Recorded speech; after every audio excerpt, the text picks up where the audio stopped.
वज़ीर आला रेवंत रेड्डी ने हलफ बर्दारी तकरीब के फौरी बाद अवाम से खिताब करते हुए तेलंगाना अवाम से इजहार तशक्कुर किया। इस मौके पर उन्होंने कहा कि रियासत तेलंगाना की तश्कील एक मुश्किल मरहला था और इसकी तश्कील अवामी ख्वाहिशों के मुताबिक नहीं हुई। अवामी जहदे मुसलसल शहदा की कुर्बानियों के अलावा एहतजाज के बाद उम्मीदों, उमंगों और नई सुबह के ख्वाबों के साथ ये रियासत तश्कील पाई, जिसमें अहम किरदार सोनिया गांधी का है। अब कांग्रेस पार्टी रियासत तेलंगाना के लिए तरक्की का मॉडल तैयार करेगी। अवामी फलाह बहबूद के लिए खुद अवाम से राय तलब की जाएगी और उसकी तरक्की को यकीनी बनाते हुए अवाम को बेहतरीन हुक्मरानी दी जाएगी।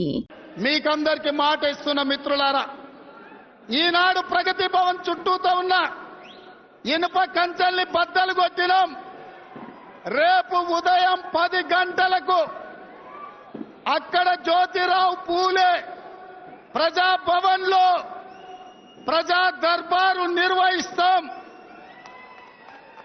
మా తెలంగాణ ప్రజలు ఈ ప్రాంతంలో ఉన్న ప్రతి ఒక్కరి హక్కులను కాపాడడానికి, ఈ నగర అభివృద్ధి కోసం శాంతి భద్రతలను కాపాడుతూ ఈ తెలంగాణ రాష్ట్రాన్ని ఈ దేశంలో ఉండే మిగతా రాష్ట్రాలతో కాదు ప్రపంచంతోనే పోటీ పడే అభివృద్ధిని ముందుకు తీసుకెళ్లి పేదవాళ్లకు, నిస్సహాయులకు సహాయకారిగా ఉంటూ నిస్సహాయులు ఎవరు కూడా మాకెవరు లేదు, మాకు ఏ దిక్కు లేదు అనుకునే పరిస్థితులు రానియకుండా మీ సోదరుడుగా, మీ బిడ్డగా మీ బాధ్యతలను నేను నిర్వహిస్తాను.